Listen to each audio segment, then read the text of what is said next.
Esi sveicināts un Dieva sveitīts jaunā Dieva žēlstības dienā. Šis ir vēstījums īsi par galveno. Mēs turpinām skatīties Jēzus teiktajā, ko viņš mums atstājis Lūkas evaņģēlija 10. nodaļā. Un tūlīt nākamais 17. pāns ir, kur ir teikts, tie 70 pārnāca ar prieku sacīdami: Kungs, arī velni mums padodas tavā vārdā. Halleluja! Jā, viņš vēlāk saka, tomēr nepriecājieties, ka ļaunie gari jūs paklausa, bet priecājieties, ka jūsu vārdi ir ierakstīti debesīs, jo taisnība jau vienīgi ne jau mums viņi paklausa, bet Jēzum viņi paklausa. Un es vēl joprojām esmu emocionālā iespaidā no šī 16. panta, kas tevi dzird, tas mani dzird.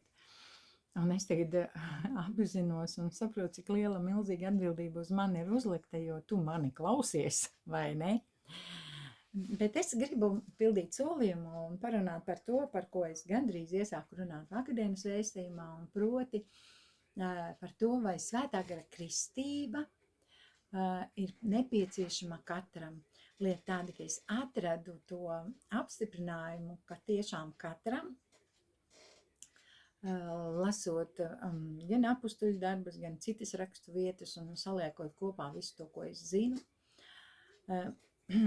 Apustuļu darbu 19. nodaļā, kur ir mana regulārā nodaļa, kuras esmu šobrīd apstājusies. Es lasu, man bišķi špikers vajadzīgs, es jau kaut ko piezīmēju arī. Es 19. nodaļas 2. pantā tas ir. Tur ir tāda situācija, ka Pāvils kalpodams Dievam staigā pa visādām vietām, un te ir rakstīts. Un kamēr Apols Korintā bija, notikās, ka Pāvils augšzemes vietas pārsteigājis nāca uz Efezu. Un kādus mācekļus atradis. Viņš meklēja tos, kas ar viņu bija vienisprātis, kas kalpoja kā viņš, kas ticēja kā viņš, kas runāja kā viņš, un viņš viņus atrada. Un pirmais, ko viņš viņiem saka, vai jūs svēto garu esat dabūjuši, kad jūs tāpat ticīgi? Citiem vārdiem viņš saka, jūs esat kristīti svētajā garā, jūs arī runājat mēlēs. Es tagad sapratu, kāpēc dzīvības avots ir tā vieta, uz kur es esmu gājis 30 gadus. Un kāpēc citur man nebija tik labi kā tur. Bet tagad ne par mani. Tātad, pirmais, ko Pāvils pajautā ticīgajiem, jūs esat kristīti ar svēto garu. Jūs saprotat, ko tas jums dod? Jūs saprotat, kāpēc jums tas ir vajadzīgs? Viņi viņam atbild, mēs neesam nedzirdējuši, ka svētais gars ir. Saprotiet? Un tas ir stāvoklis ļoti daudzās draudzēs šodien. Bet Jēzus teica, šīs zīmes ticīgiem ies līdzi, tie jaunām mēlēm runās. Un, kad vasaras svētku diena bija apustuļu darbu 2. nodaļā, mēs lasām, kad izlējās svētais gars pār visu draudzi, viņi visi runāja mēlēs. Un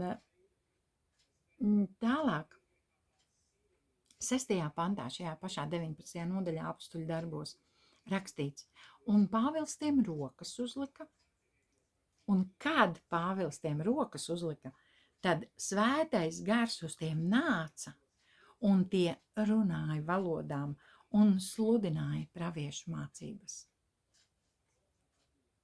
Svētais gars grib izpausties. Dievs grib iedot tev šo dāvanu.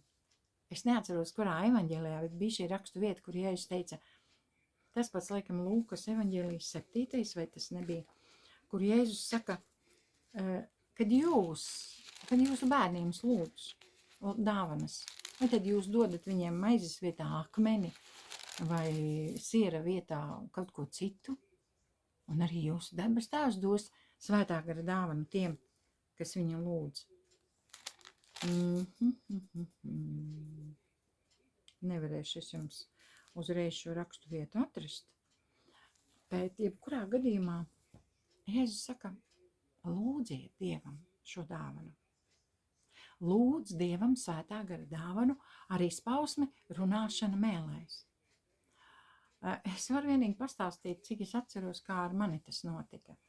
Es biju saņēmusi no Keneta Koplenda misijas grāmatu garīgas izaugsmes pamati, ko es starp citu arī esmu iztulkos un šad tad publicēju sociālajos tīklos. Ja gribi šīs grāmatas failu, piesakies, uzrakst vai komentārā, savu e-pasta adresi vai ko, nosūtīšu, jo izdot viņu nav, man nav tiesība viņu izdot. Un tad, kad es lasīju šo grāmatu, šie tie garīgas izaugsmes pamati, pamati salikti. 72 nodaļās, 72 nodarbībās es lasīju šo grāmatu un es sapratu, es tik ļoti gribēju šo svētā gara dāvanu. Es nezināju, kas tas ir. Es biju parasts baptistu skuķis, kas meklēja Dievu vaigu, kas zināja, ka Dievs izpaužas varenā veidā. Tikai tajā brīdī man likās, ka Madonā viņš nevar izpausties. Un tad notika tā, ka tas bija tas laiks, kad es nelasīju avīzes, nelasīju grāmatas, es lasīju tikai Dievu vārdu un tās grāmatas, kas man atnāca no Keneta Koplenda misijas. Un es biju, kopsumā es biju ierakstījis pāri pa 90 VHS video kasetēm ar šiem raidījumiem, Ticīga uzvaras balss ar Joyce Maieris dzīvais vārds, un trešais, kas man bija Čārls Stenlijs ar In Touch raidījumiem. Un tā bija tas bija mans internets, mana bībeles skola. Un kādā no raidījumiem, Ticīgo uzvaras balss raidījumi bija krievu valodā, un katru reizi, kad Kenets beigās lūdza, es centos lūgt viņam līdzi. Un es cenšos, un ja visu laiku es tiku viņam līdzi, pēkšņi es netieku līdzi, man mēle mežģās, un es nevaru saprast, kas notiek. Un es patinu atpakaļ to lūkšanu, un es vēlreiz viņu lūdzu, un atkal man prupeklis iet pa muti, visādi brīnumi pa muti nāk ārā. Un tikai kādu laiku vēlāk es sapratu, ka es esmu kristīta svētajā garā. Un tas bija brīnišķīgi. Un bija arī periods, kad es biju apslāpējis šo dāvanu, un gadus 2 es vispār nebiju lūgus mēlēs. Gribēdama nevarēju. Mums ir jābūt uzmanīgiem pret šo lietu, bet no šīm rakstu vietām, ko es lasīju, kad Pāvils satiek ticīgos, pirmais, ko viņš prasa, tu esi kristīts svētajā garā? Nēsi, tad šup liekam rokas virsū lūdzam. Un tā ir svarīga ticīga cilvēka dzīves sastāvdaļa. Un Jēzus arī teica šīs zīmes ticīgiem ies līdzi, jaunām mēlēm tie runās. Tāpēc, ja tev nav šīs dāvanas, lūdzu, viņš iedos. Lūdzu Dievam šo dāvanu. Lūdzu neatlaidīgi. Vispirms ir jāgrib, un tad būs. Bet Dievs ir labs. Viņš dod visiem devīgi nepārmestams, gan gudrību, gan dāvanas. Viņš ir ļoti labs Dievs. Pat ja es neesmu to pelnījis, viņš ir labs. Tēvs, es tev pateicos par tavu labestību. Es pateicos, kungs, un es lūdzu. Tas būs pārdroši, Tēvs, bet es lūdzu Kristī svētajā garā ar runāšanu mēlēs ikvienu, kas šo tagad klausās, Tēvs, kas sauc uz tevi, Dievs, Kristī ar valodām, Kristī ar svēto garu, lai nāk šī izpausme runāšanu mēlēs. Es pateicos tev, Tēvs, ka tu esi mums šo brīnišķīgo dāvanu devis, kas ir mūsu brīnumainā lūkšana valoda, kurā tu sarunājies ar mūsu garu mums nezinot, un pie reizes, ja tu Kristī ar runāšanu mēlēs, ar svēto garu un runāšanu mēlēs, tad Tēvs, es lūdzu dod mums arī dāvanu, ka mēs šīs mēles varam iztulkot, izskaidrot. Cel mūsos to vārdu, kas skaidro šīs mēles, Tēvs, lai tavam vārdam ir slava, gods un pateicība.